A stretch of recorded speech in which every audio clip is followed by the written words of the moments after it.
Hello, everyone. I hope you are well. Good evening. It is 6:26, so we have about 4 minutes or so. So we'll wait for folks to join in wherever it is they're joining in from.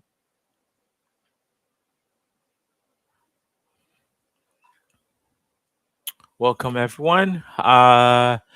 If you signed up, I sent you the slides, so you should have the slides and you can follow along with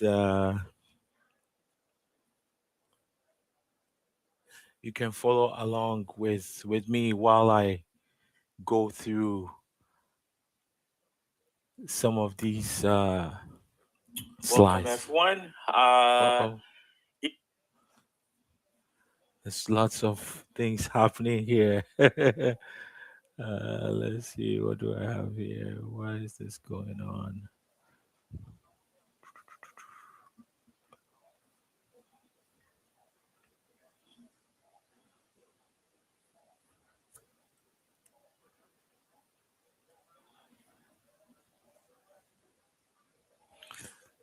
Okay, I see people are hopping on wherever whatever platform they are hopping on from. So there are folks that are on YouTube. That's okay. There are folks that are on LinkedIn. That's okay. There's folks on Facebook. That's okay too.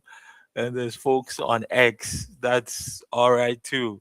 As long as you're getting this, that's what's important. If whatever platform you're using, if you can just put in the chat, a hello, how you're doing, uh what you're looking forward to in this session, that would be good, just so that I know that everything is working appropriately and functioning. So if you have a chat function on whatever platform you're using, please, type a hello and say your name. If you wanna, if you also wanna type where in Hamilton you're located, that's also good. If we have some Ancaster folks, you say hey. If you have some Hamilton Mountain folks, you say hey. If we have some downtown folks, you say hey. Yes, hello, Elizabeth. How are you?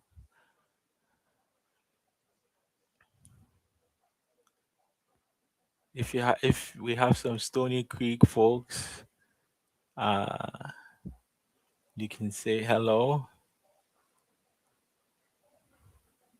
And if we have Bimbrook, you can say hello. We got Water Down. Last week we had some folks from Flamborough, so it's great to see everyone from all sections. Hey, we got some folks on the West Mountain. Yeah, yeah, I like that. Ancaster. All right. We got some Ancaster folks in here. Lower East Mountain. All right. That's good. Kirkendall. So Kirkendall. So I hope you were here last week. We talked a little bit about the Kirkendall neighborhood. And then we obviously downtown. We got some downtown folks. That's good. That's good. That's good. Keep on keep on sharing while we wait for folks, because I know it takes time. Some folks are probably looking for the email. Some folks are trying to figure out, are they on YouTube, are they on Facebook, are they on LinkedIn. So just keep sharing where from the city you're located. Yes, is it Gage Park? Yes, Delta West. I like Delta. Yeah, I love Delta. There's so much history uh around the Delta. We got some Westdale. Yeah, Westdale. I'm always at Westdale because I gotta get to Mac. So there you go. Okay. Got the East End. Nice, nice, nice. That's good. I think there's some folks that are still typing. So yeah, keep it up. We'll give it like another minute or so, and then I'm gonna start. Again, thank you to everyone that has tuned in. Dundas, West Flambeau, we like that. Yes. Um. Yes. Kirkendall neighbor. We talked about Durant too as well. We talked about Beck Holder last week as well. Yes, we got some Stony Creek. Okay, that's nice. That's nice. That's good. I like it.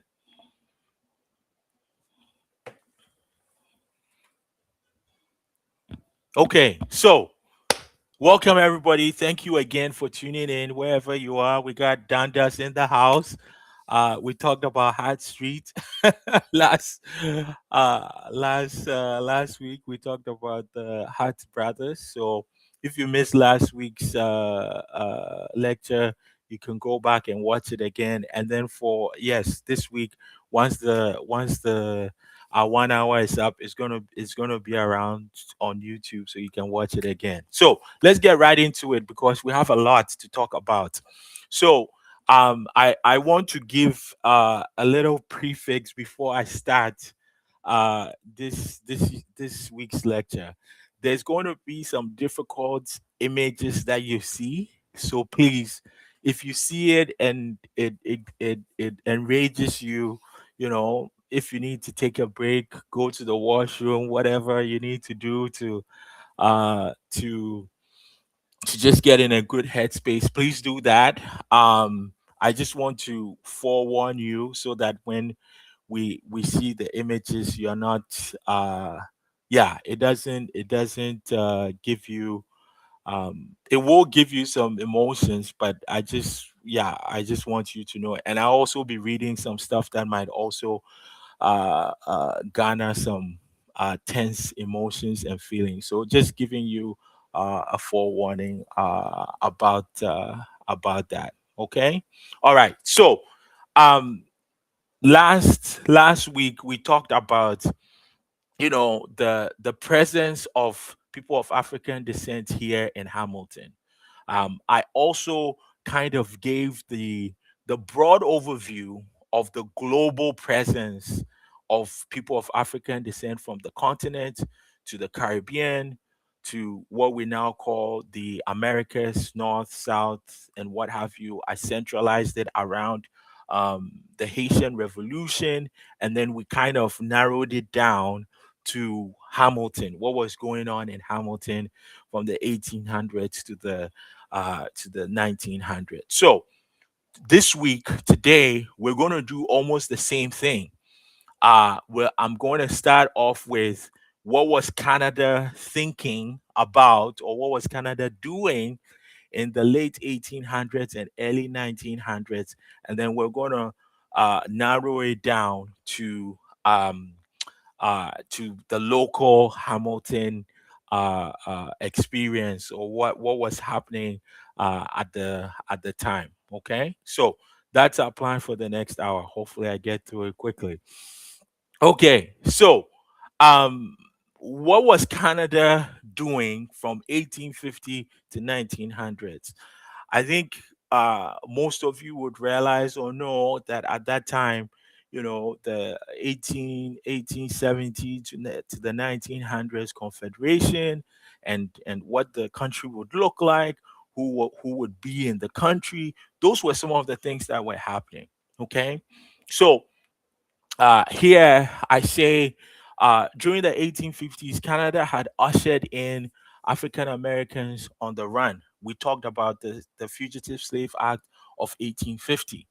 By the turn of the century, most white Canadians strove for an impenetrable border. Canadian governments throughout the first half of the 20th century, which is the creation of the Dominion, what they called it at the time, wanted the country to be predominantly for white folks only. What do I mean by that? I mean, they wanted folks from Europe, and again, particular European countries. So obviously the British and um, white Americans, right? So here we have William D. Scott, who was the superintendent of immigration from 1903 to 1927. And he was basically Canada's most influential gatekeeper prior to the Great Depression. And he described black migration into Canada as a black problem, right? And he said he didn't want, right, what was happening at the time in the United States, which was the beginnings of Jim Crow, to happen here in Canada, right? So here you are beginning to see how Canadians start to speak about Black people or people of African descent. We can move on to what many folks were in Canada West were saying. And here I have many white Westerners concurred with their government's position as evidenced by an opinion piece in the Edmonton Evening Journal declaration. We want no dark spots in Alberta, right? So at that time, Canadian nativists rallied to ensure that white Canadians would not inherit Uncle Sam's problem. Basically, they didn't want people of African descent in this country. They didn't want folks from down south to come to this country. So they even went on to say, so long as people of African descent are in this country, crime will continue to increase in proportion to the population of people of African descent. And again, this is how you are seeing the beginnings of equating people of African descent with crime, right? And this is a story that is in Canadian history.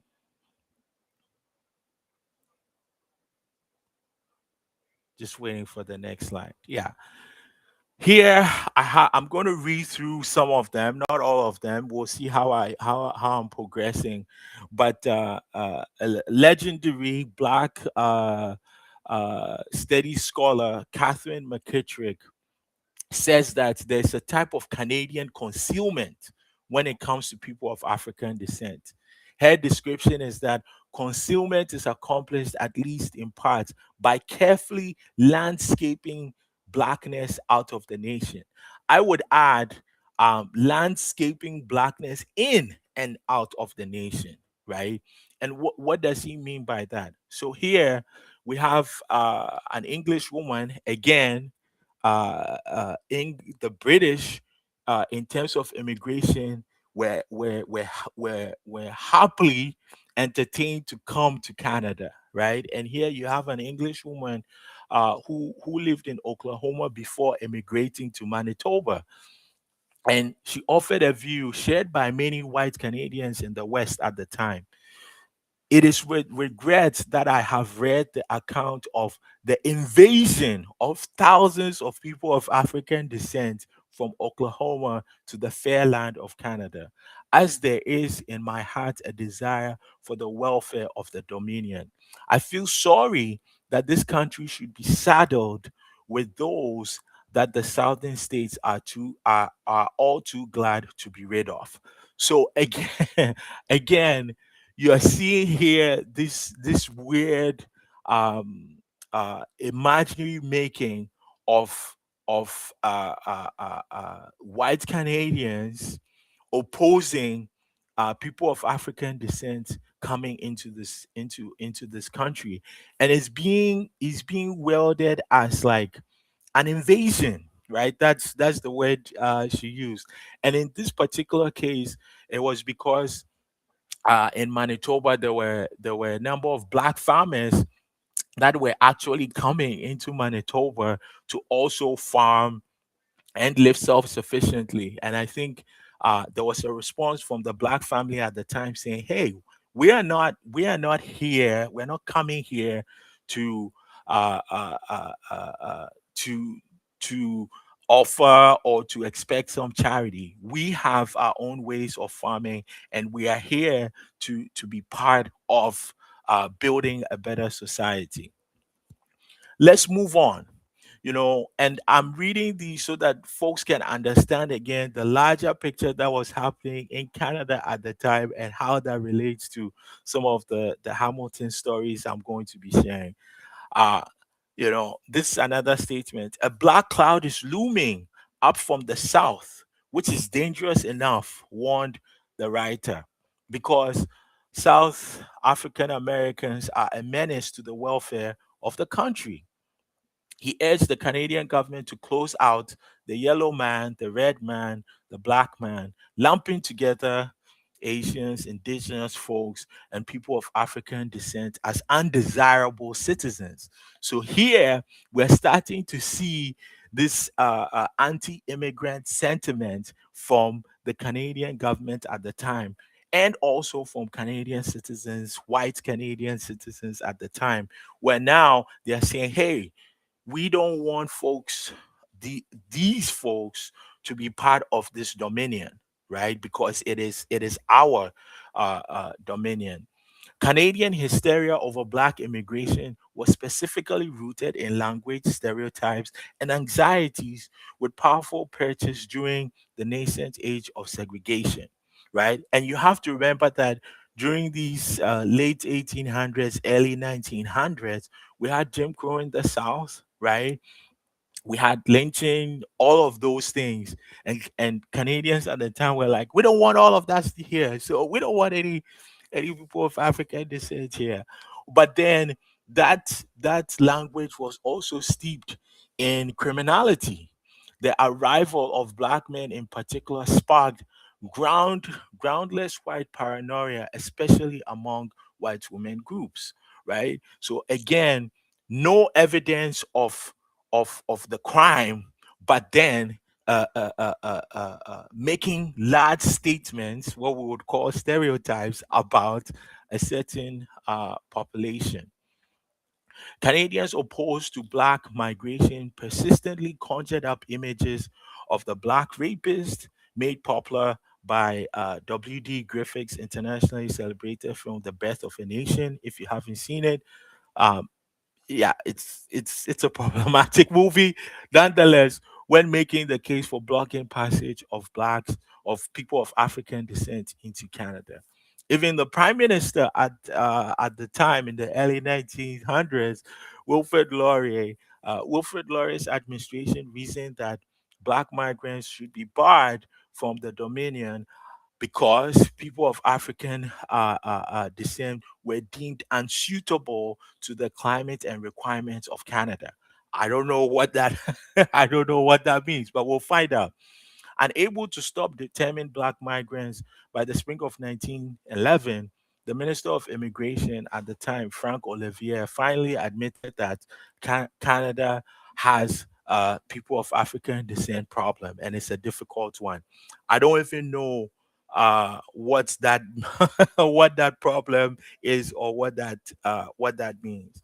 So here you can see that Canadians justified their own race-based exclusion policies in federal law, employment practices, social services, by narrowly discussing people of African descent as an alien problem. We are already seeing that from some of these statements. And some might be like, "Hey, Kojo Dante, you're going too far with this." Well, let's look at some of the historical archives.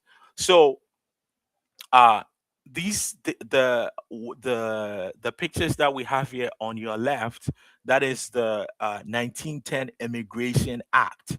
And at that time, right, uh uh, uh there were stipulations of who was allowed to come to this country based on some of these descriptions that we have here.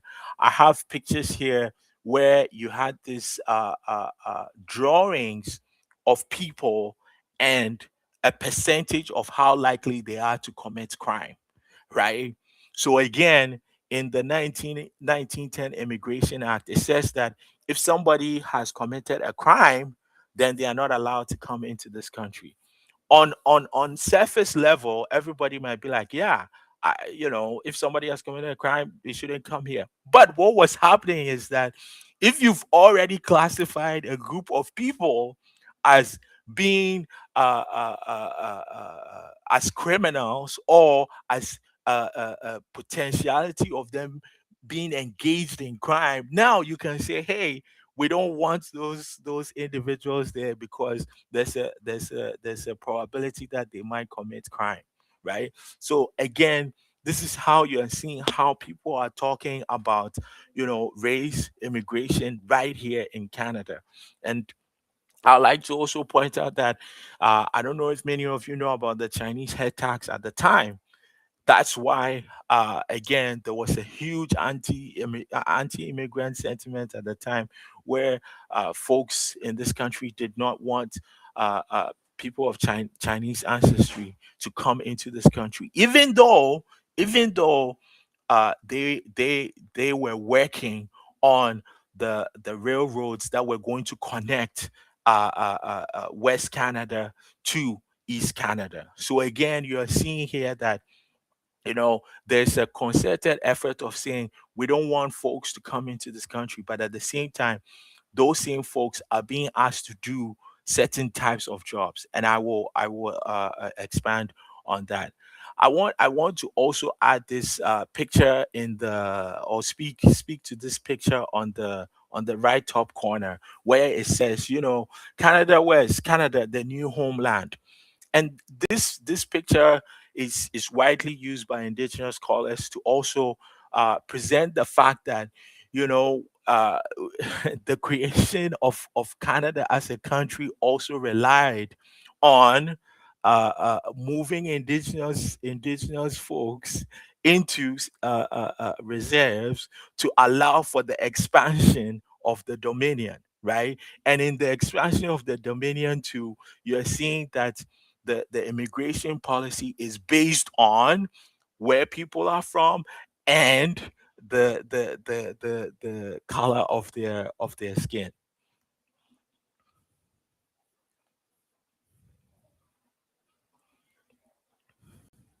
So here, what would what I want to drive for everybody in this slide here is that, you know the attributes to people of African descent are usually one of subservience, right, which I will speak to, or criminality, or a lack of intelligence, and being dangerous, right? This set up the roadmap for the treatment of Black life through the 19th and 20th century, which I will be sharing with you. Prime Minister John A. Macdonald, in the spring of 1883, the government withheld food from nearly 5,000 indigenous people, who were then forcibly marched hundreds of kilometers to reserves in Battleford, Saskatchewan. This violent clearing of the land largely vacated it for white settlement and enabled the construction of railroads, right? So, this is what I'm saying, right? You have a government that says, indigenous folks need to move. We need to build a railroad connecting the west, the east. The labor that is going to build that too, we're going to take that from Asia and people of African descent, right? But we still don't want those individuals to call Canada home, right? So this other point here, I think, is very important, because when we talk about issues of race in Canada, sometimes people are focused on on the easiest thing. So here I have whiteness, of course, was a politically and socially constructed category, subject to change over time. For example, Italian and Irish people were not initially considered to be white. As such, they experienced different forms of racial and ethnic discrimination throughout the early and mid 20th century. And this is the point that I'm trying to make, right? Like, at the time, in the government's mind, it was like the only people we want here are the British. They are part of the Commonwealth, right? So when they're coming here, they're bringing in revenue, or they understand the ideas around the Commonwealth. We want white Americans because again they are our neighbors down south, and they are bringing in revenue. So now, if you have the Portuguese, the Italian, and the Irish coming over, none of them are part of the Commonwealth. So they also faced what Robin Maynard calls as racial and ethnic discrimination. But in time, right? In time, after generations of Irish, Italian, and Portuguese, now as part of the fabric of Canadian history and life, right? Now that becomes one, because with indigenous and people of African descent, you know, the the the the racial difference is always clear, right? So this is what we need to pay attention to. Um, uh, for during that time, black subjugation continued in the form of segregation practices across all facets of society. Canada's Jim Crow were seen in public education, immigration, employment, and housing. And I'm going to expand on that because there might be some folks that will be like, "Hey, wait a minute, you're taking this, you're taking this too far. This ain't the states." But that's true. But Canada has its own dimension of how to deal with these issues. Um, I have a clip here of a book. I'm not gonna read it, but I wanted to make the statement, right?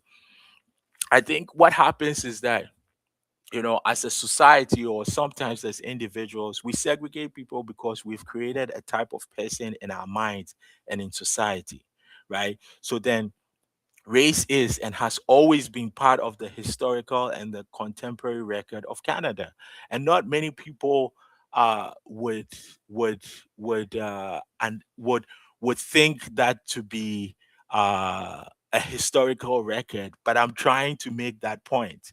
Again, you have people that say people of African descent are this, right? You make a blanket statement because someone doesn't look like you, or someone doesn't come from the same place that you come from, and now that blanket statement is applied to any and all of such people and persons. And I think that's something that that's the points that I'm making. You can read. I included this picture from the book. It's called "North of the Color Line: Migration and Black Resistance from 1850 to 1955." This is specifically around what was going on in Western Canada. So you're gonna ask, hey, you've made these comments, Wilfred Laurier, Ministry of Immigration, da da da da, all of these things. How does this connect to education, immigration, employment, and what have you? So let's look at it. So last week I talked about the segregated schools right here in Hamilton. That, that comes from this idea that you shouldn't have people of African descent in schools. Hello, Roasting. Someone's from the Roasting area. Yes, glad you could join in. Yeah. So when we talk about segregated schools, that is how segregated schools make its way into legislation and then becomes an act, right? Again, as of 1896, salaried immigration agents were employed to court would-be immigrants from the United States and Europe. And white settlers were offered 160 acres of free farmlands, right? This is Wilfred Laurier and Clifford Sifton. At the same time, the government took measures to prevent black migration. Medical examiners were paid a government bonus for each black immigrant they turned away. Right? Climate unsuitability was a quality attributed to to people of African descent due to their connection to the continent of Africa, even though they had already worked as enslaved folks and free persons for hundreds of years in Canada. Section 38 of the 1910 Immigration Act, you know, says Chinese, Japanese, and Indian migrants were also restricted or banned based on some of these white supremacist ideas. And when I say white supremacist, I'm speaking to this idea that you know somebody at an immigration office can just say that all people of African descent are unsuitable to live here, or all people from Japan and Chinese are coming here with contagion, which is what has the historical record is clear about. William D. Scott, the superintendent of immigration from 1903 to 1924, said, you know, Africans, no matter where they come from, are not among the races sought, and hence, Africans, no matter what country they come from, are in common with uninvited races not admitted to Canada. That informs immigration law. That informs the educational system, right? So if you have somebody that actually believes this, right, who is now working for the government, that actually becomes the law of the land, right? So education, immigration, though that's how we're seeing the impact.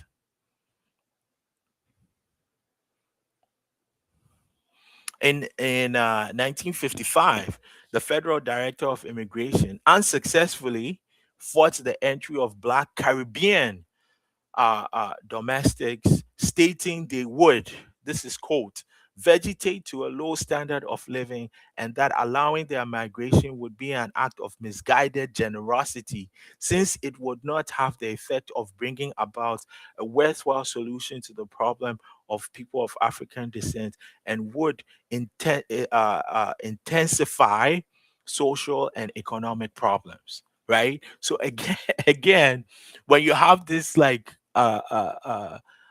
imaginary making of people, and you are also casting the descriptions of like not being intelligent, being criminals, not bringing in any contributions, then it informs your immigration policy. Housing, let's look at it.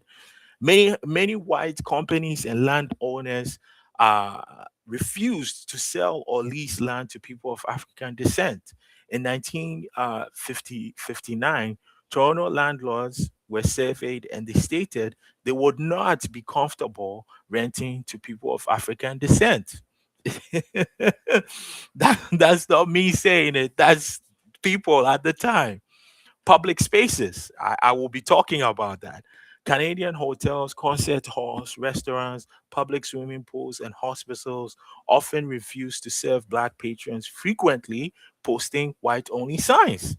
Like this is not Alabama. This is Canada, right? And speaking of white only signs, I even have experience with that too. So again, like this is why it's important for us to like really understand when we're talking about Canadian history, and obviously this month's Black history.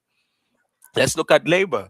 Black laborers were subjected to odious working conditions and low paying jobs. Sleeping car porters were black men who signed shoes, took care of white passengers and children, white passengers' children, and answered to passengers' whims. They were often called George. All of them were called George or boy, right?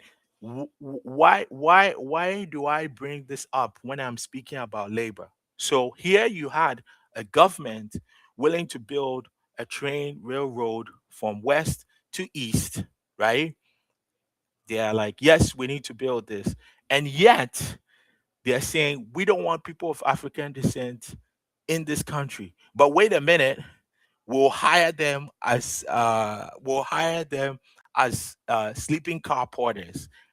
Hence the servitude, the criminality, the danger, right? So this is how all of this now becomes practice.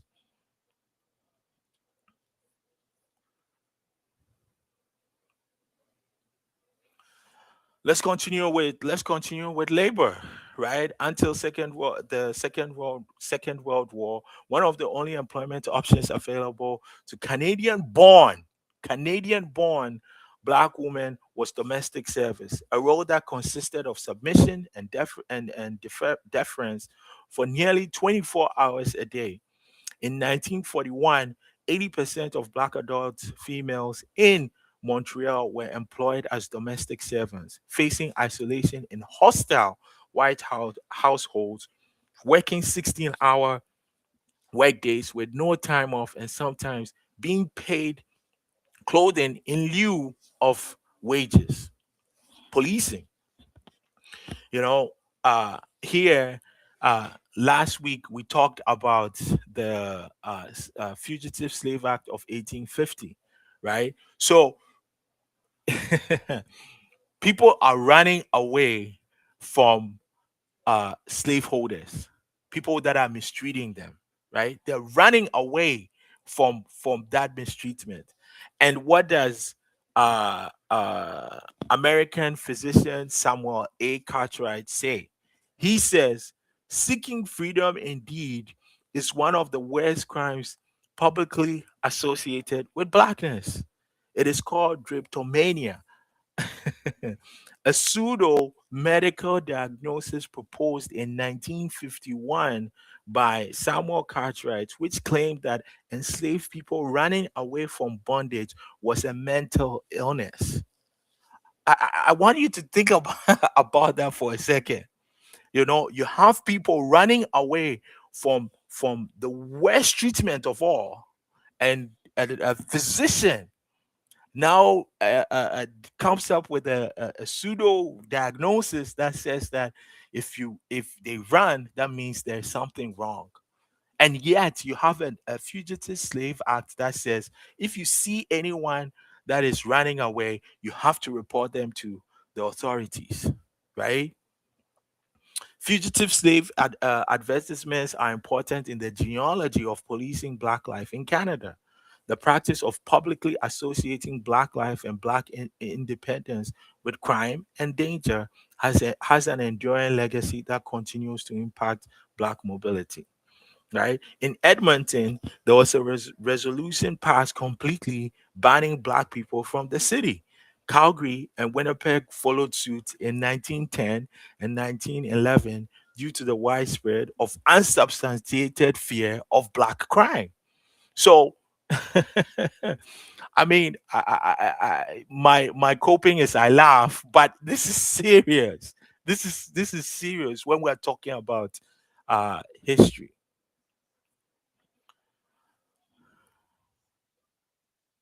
So, um, I hope you're with me. I know I hope you're with me. So let's this is where we went here and now we're localizing, right? We're localizing the issue. So late 1800s, early 1900s, you're seeing how people of African descent are being described. You're seeing how that's impacting immigration laws. You see how it's impacting labor laws. You see how it's impacting education. You see how it's impacting how people of African descent even navigate public spaces. Okay, let's talk about public spaces. So I have here two pictures. And again, I made that warning. If you weren't here when we started, I made the warning that I'm going to be showing some pictures that might anger, that might get your blood boiling. But I think it's important everybody understands the history, right? uh Everybody drives on the Lincoln Alexander, right? He said back then in Toronto there were certain places that if you went as a person of African descent you had to be foolish, right? So the the Lincoln Alexander is telling you that, hey man, in Toronto there's some places you're not supposed to go.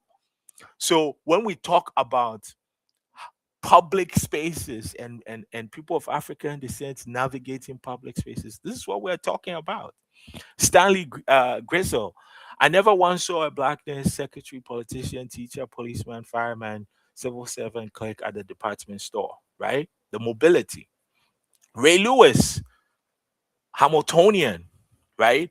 I could not allow myself to be seen with a white girl, or else I would run the risk of being beaten up by an angry mob. Ray Lewis, right? Supper clubs in Hamilton, Burlington, and surrounding towns barred black patrons from dancing in their ballrooms. At the Brant Inn in Burlington, American jazz musicians like Louis Armstrong, and Count Basie could play for white audiences, but were not allowed to stay in the hotel. Like, right? Then I have here two pictures. Hamilton, right? James Street North, where we have Art Crawl, where we have Supercrawl. At one point, you had KKK members marching right there on their horses. There were women who were part of the KKK, and this is a picture from the front page of the Hamilton Herald, March 20th, 1925. 1925. I call it racial terror, right? You've come up with an imagined idea of people of African descent, so much so that you become so violent towards them, right? Uh the picture on the left is a Klansman named William Phillips. He was Hamilton chiropractor, served a jail sentence for his role in threatening an Oakville, Ontario couple, right? uh I'm going to tell you the story, but I just needed to let it sink in that there were KKK members right here in Hamilton. This is a businessman who is a chiropractor. I can bet you I ain't going to that chiropractor. And it also begs the question, and this is why I call this terror. Like, if you're to go to how comfortable would you feel going to a chiropractor when you know that they might be a KKK member, right? Okay, let's flip over to the right side. This is again a KKK member, Ernest Taylor, and he was a Methodist minister. I don't know what church that is, right? You definitely won't find me, you won't find me there. So I want you to think about this for a second. A businessman who is a chiropractor and a church minister are KKK members. So how are people supposed to navigate that? How are people of African descent supposed to navigate that? Now, let me tell you the story. So basically, what happened in this story? Here is a picture of them at the courthouse. How did they get to the courthouse? These KKK members heard of a story about a couple. And I have the picture of the woman that was in question here. Her name was Isabel Jones, and her partner was Ira Johnson. And for some reason, folks thought Ira Johnson was a person of African descent. So you had all the KKK members in Hamilton drive all the way to Oakville to separate them and say this is not acceptable. They didn't want interracial marriages. So they drove all the way from Hamilton to Oakville to disrupt everything. And people are like, I'm sure you're hearing this and you're like, man, that is bad. Wait till you hear this. So they get there, there's a whole ruckus in Oakville, and then the chief of police in Oakville is called to say, hey, this is happening. Come sort everything out.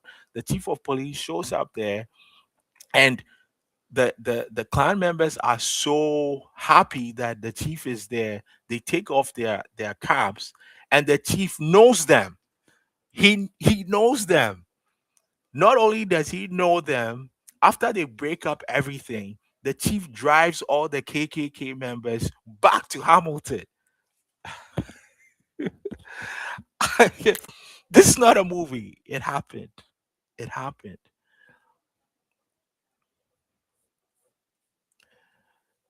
right there.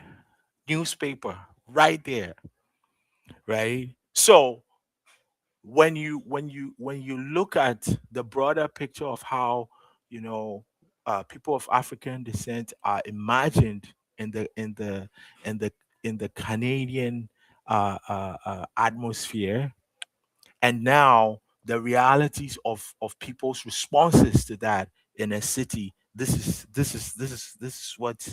is what you get. This is exactly what you get. I want to read um a short uh a short paragraph from a book, and you can try and get this book so that you can read it. This book is called The Ku Klux Klan in Canada.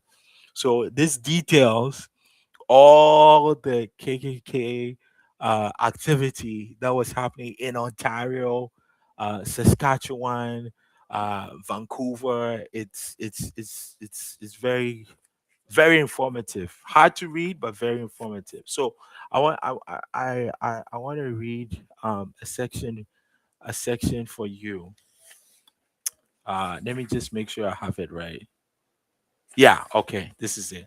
So there was a gentleman by the name of Aldman, uh Almond Charles Montieth. Okay, and he was known as one of their recruiters here in Hamilton. And anyways, at some point he was arrested. So two Ontario provincial police officers arrested Montieth at the Orange Lodge Hall on James Street North in 1924. It is not clear what drew the police to the Orange Hall, but detectives Gilimsey and Bleakley interrupted Montier just as he was about to administer an oath inducting two women into the clan. Montier readily admitted that he was a clan organizer. Montier said he was from Niagara Falls, New York, but later confirmed he was a Canadian from the Ontario side of the falls, where he was a bus driver. He was no stranger to the area. He was born in Daltwich near London, where his father had a farm. Over the years, he had wandered back and forth across the Canada-US border, leaving wives and children in his wake. Montieth probably joined the Ku Klux Klan on the American side of the Niagara River sometime during the summer and fall of 1923.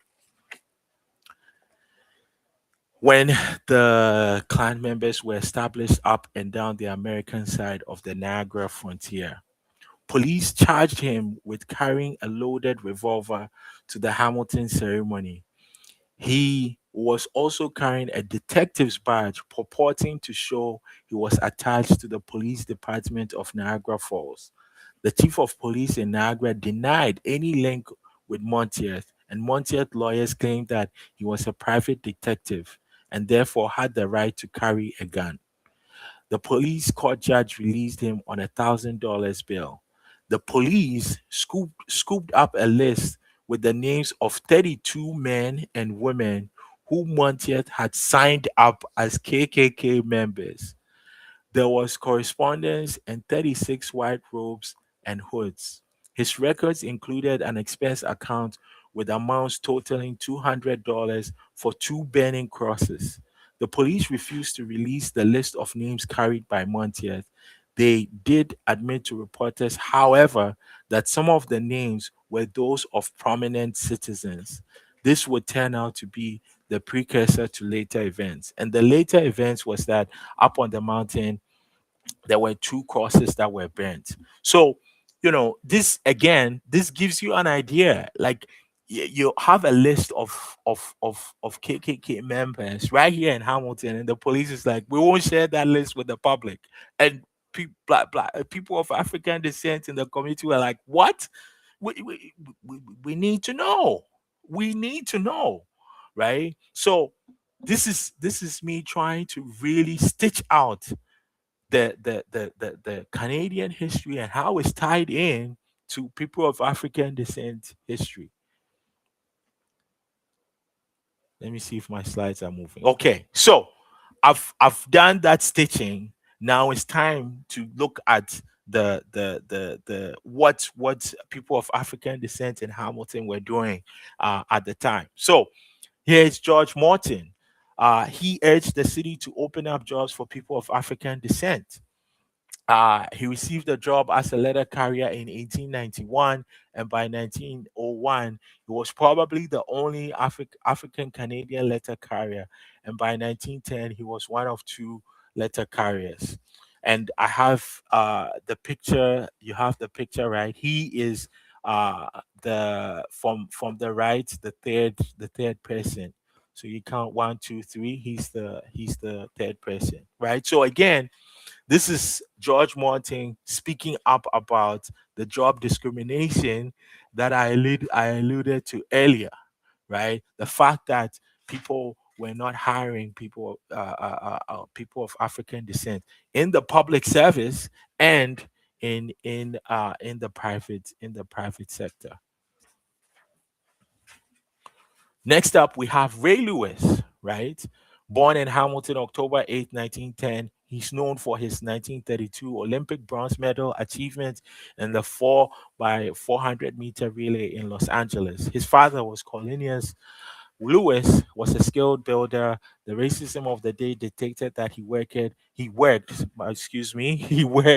as a dining car waiter on the Grand Trunk Railway, and later as a janitor at the Westinghouse and Canadian Porcelain companies. If for those of you that are familiar with the Westinghouse is off of Barton, Barton and Sanford, right? So that's where he was working, and then Lewis got a job as a porter. This is Ray Lewis. Got a job as a porter on the railway. Played a role in the formation of the Brotherhood of Sleeping Car Porters Union. So again, this is what I was talking about, labor. So all the sleeping car porters were black. They were paid minimum wage, and so eventually the porters organized as a union to address some of the worst conditions that they were facing on the job. Next up, we have Oliver Holland. Oliver Holland was the son of respected minister and sleeping car porter Reverend John C. Holland. He graduated from McMaster with a BA in political economy and history in 1936. He later went on to study law at Osgood Hall Law School and was called to the bar. And he is at the back row, second from your left, and he played a huge role in the music scene at Stewart Memorial Church, which is downtown. Next up, we have the one and only Reverend John Christie Holland, John C. Holland. Reverend John C. Holland was born in Hamilton on Christmas Day, 1882. His father, Thomas John Holland, was a former slave from Sandy Spring, Montgomery County in Maryland. He married Josephine Adenia Johnson of Oakville in 1901 and had four children: Gilbert, Gladys, Alfreda, and Oliver, which I mentioned. And in 1909, John Holland began working as a janitor at Westinghouse. Again, Westinghouse mentioned that, doubling as a waiter at noon in the company's cafeteria. According to Wilma Morrison, respected community leader in Niagara Falls who grew up in Hamilton, John Holland took a number of black men to Stelco and other steel factories in the late 1939 and early 1940 and single-handedly got them work. Speaking again back to the labor and employment discrimination, Reverend John C. Holland was named Citizen of the Year in 1953. Speaking of John C. Holland, John C. Holland is we continue his legacy. The Hamilton Black History Council continues his legacy to the John C. Holland Award ceremony, which will be happening on February 15th. That has supported thousands and thousands of young people through scholarships and bursaries. Next up, we have, I'm a musician. I love music. So we have Jackie Washington. Jackie Washington was born in 1910 into a very musical Hamilton family. His father George Washington was born in 1873, the son of a slave from Virginia who had come north on the Underground Railroad. Jackie and his brother began to sing at school concerts, and they have a very musical family.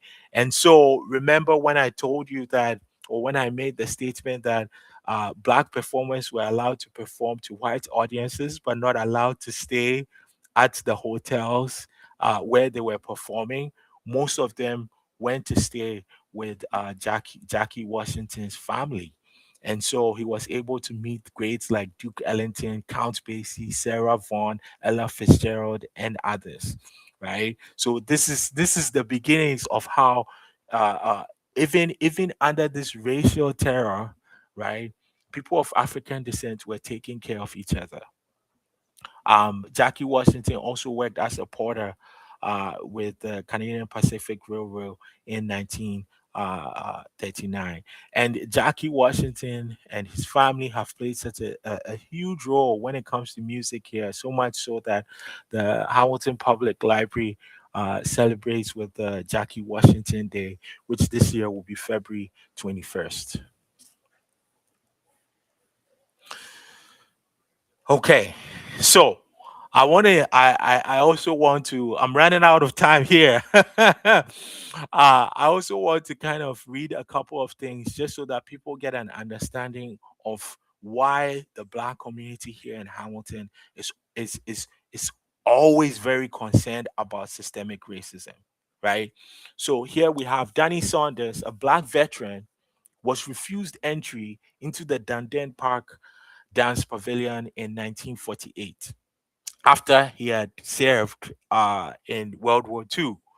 Orchestra leader Morgan Thomas, in charge of the dances, was quite adamant when he was interviewed that the policy would remain the same, meaning that they wouldn't allow people of African descent in there. A few days later, however, he was forced to apologize to the black community after Councillor Peter Dunlop threatened to picket the dance hall. I think picketing and Hamilton is like it's historical. There you go. um, after the victory, Councillor Dunlop took his stand against racial discrimination to City Council. He put forward a motion and he said, refusing admission on the grounds of race, color, or creed would be impermissible at public amusement parks, entertainment, and dance hall. Right?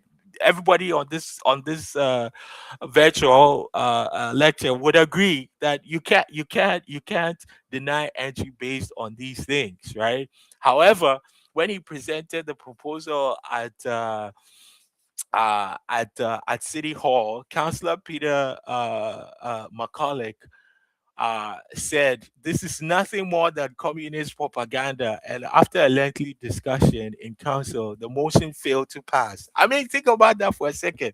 I mean, people that follow city council today might be like, "Well, nothing changes." That's different. That's a different topic. But I want you to think about that, right? Like you have a counselor that says, you know what, this has become a problem. Let's address it citywide, and the response is, you're a communist. That's ridiculous.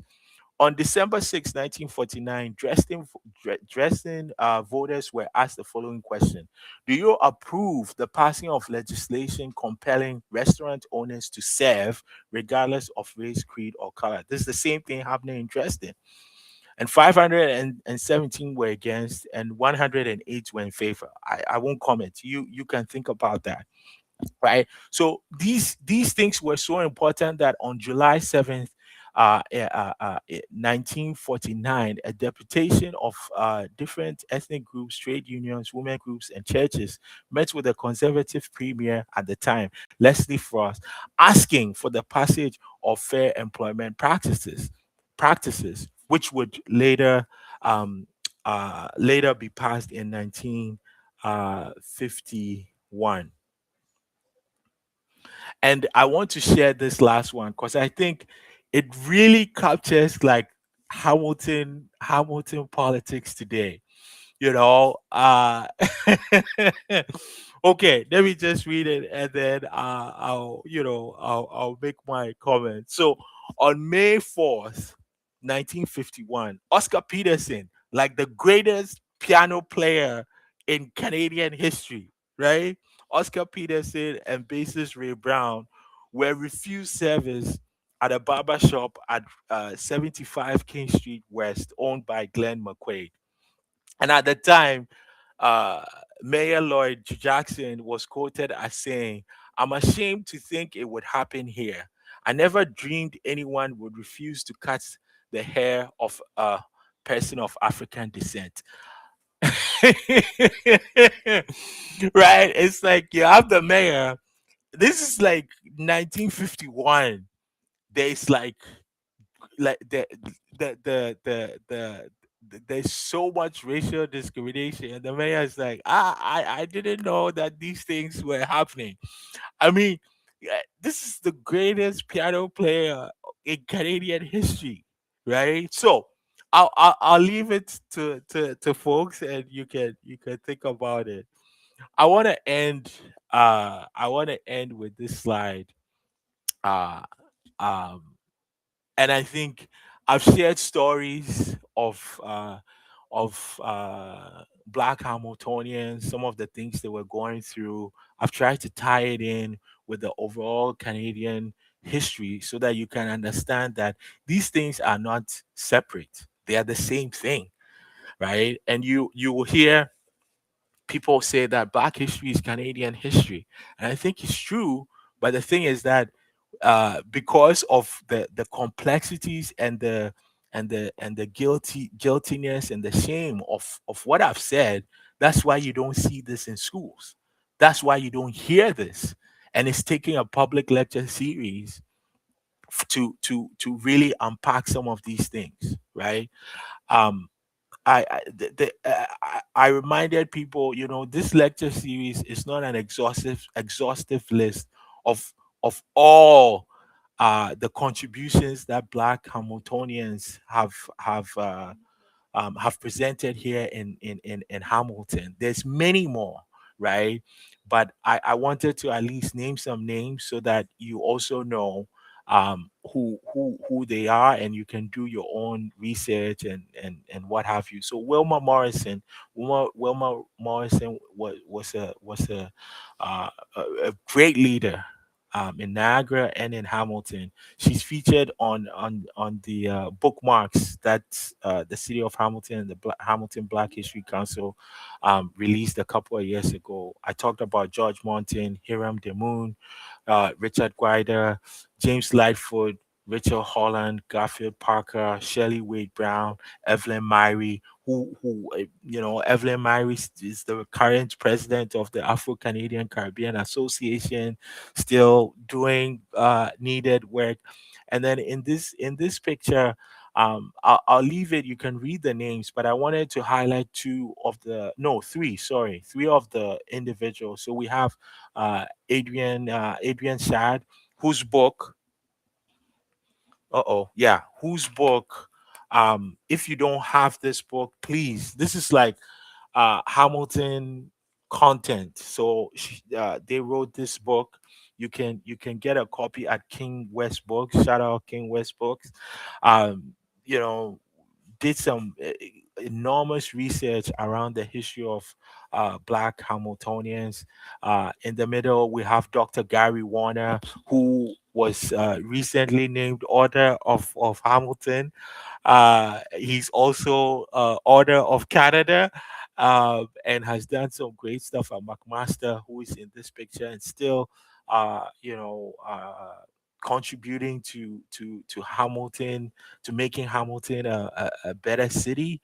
And then on the far right is Maxine Carter.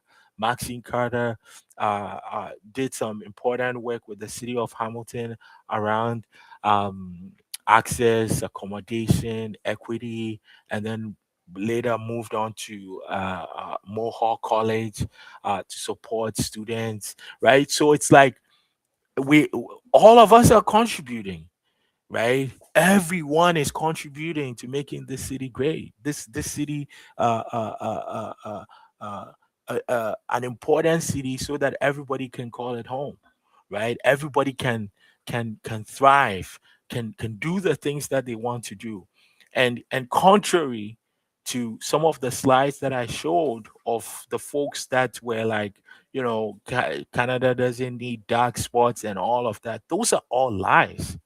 Those are all lies. So as we celebrate Black History Month, I really want us to really start unpacking the stories we tell ourselves about people, and asking all of us to really stop doing that. Don't believe the stereotypes. Don't believe the one-liners. Right? In Hamilton, we have some folks who show up at downtown with a sign, mass deportations. We've seen this story before, right? This is why history is important, and we say no to all of that, right? We say no to all of that. So, um, my, I promise this is the last slide. So, the last slide is just all the resources so that you can also go and read it and and and kind of get your own feel for it, right? It's yeah, I'm great. You're here listening to me, but I think it's important for you to read some of these books and see how everything connects. So I have the Bailey's book, Ku Klux Klan in Canada. I've added some other books as well.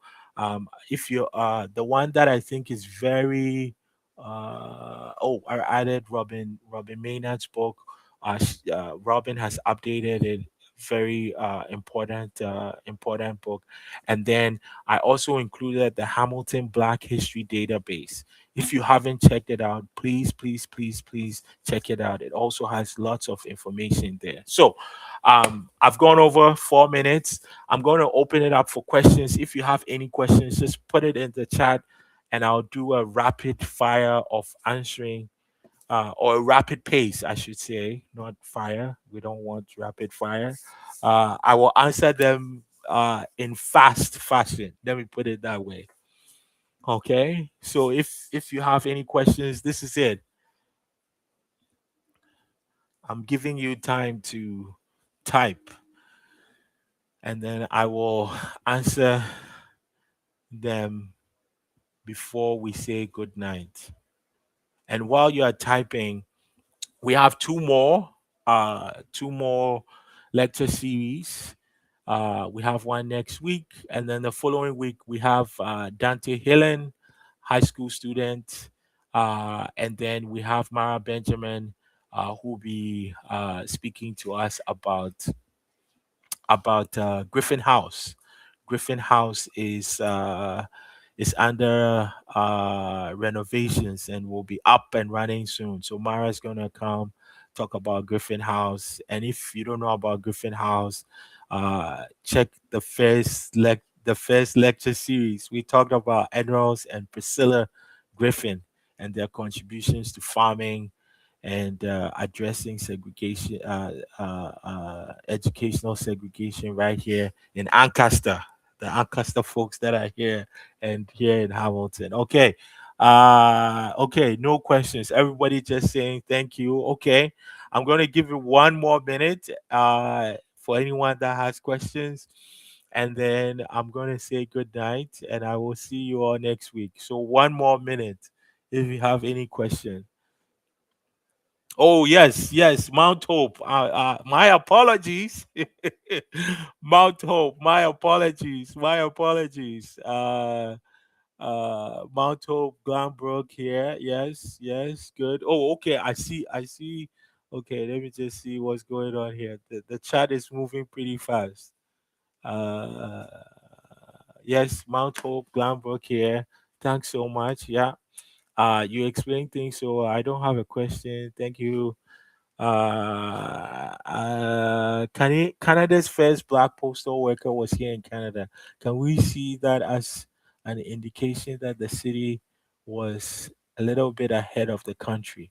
Yeah, I mean there was so much happening here in Hamilton, and like I said, um, yeah, last week I talked about how there were a number of delegates that were sent to the convention at in Toronto to address the 1850 Fugitive Slave Act. So yeah, no, Hamilton has always played a crucial role in addressing injustices not only in Ontario but Canada wide.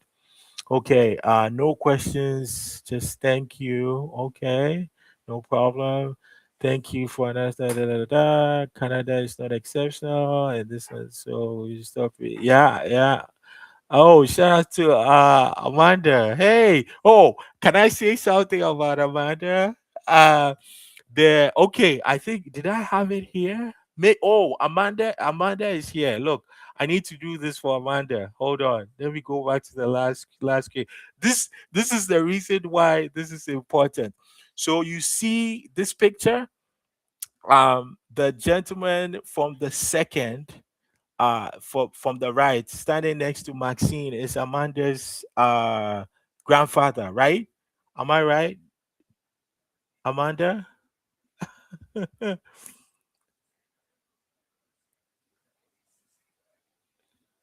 Okay, we had it's overwhelming. I jotted down some things after I recover. Yeah, thank you, thank you. Da, da, da, da. Okay, all right. I had another question that says, how do we engage in these conversations with kids and youth? Yeah, that's a good one. I think it's sharing this information with them in a way that uh, uh, the youth understand. I think they're important. So we should have those conversations with them. I think right now in Ontario, grade 7 and grade 8 they have mandatory um, Black History Month curriculum expectations. So these are ways that we can do it. We can come up with like comic books of some of these folks that were doing the work. There's lots to be done. So I think those are some of the ways we can engage with youth. Yeah, and now we have someone saying, "I knew Neville Nunez." Yeah, there you go. See, we're yes, yeah, yeah.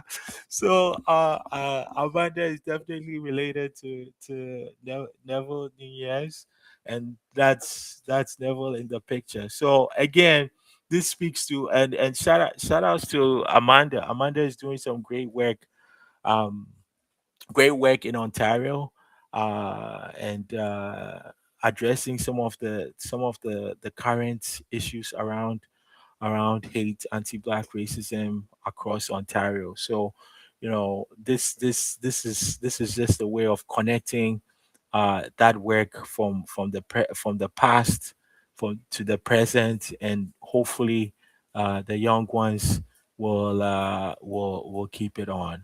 There are good lots of library engaging. Okay, yeah, Tanya has commented there are lots of good resources online, and at the library for engaging youth of all ages. Yes, so check out, yeah, check out the library. The library does some good work. So yes, thank you all for tuning in. We will see you next week, same time. I'll try to get the slides and all the information to you.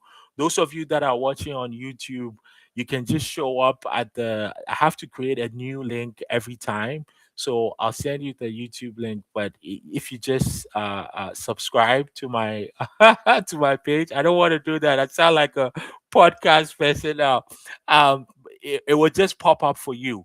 But if you're on Facebook, don't worry, I'll create the thing and it will happen. If you're on LinkedIn, it will just pop up. So um uh it will pop up. So see you all next week Thursday, and thank you again for tuning in, and we'll see you soon. Have a great night. Bye bye.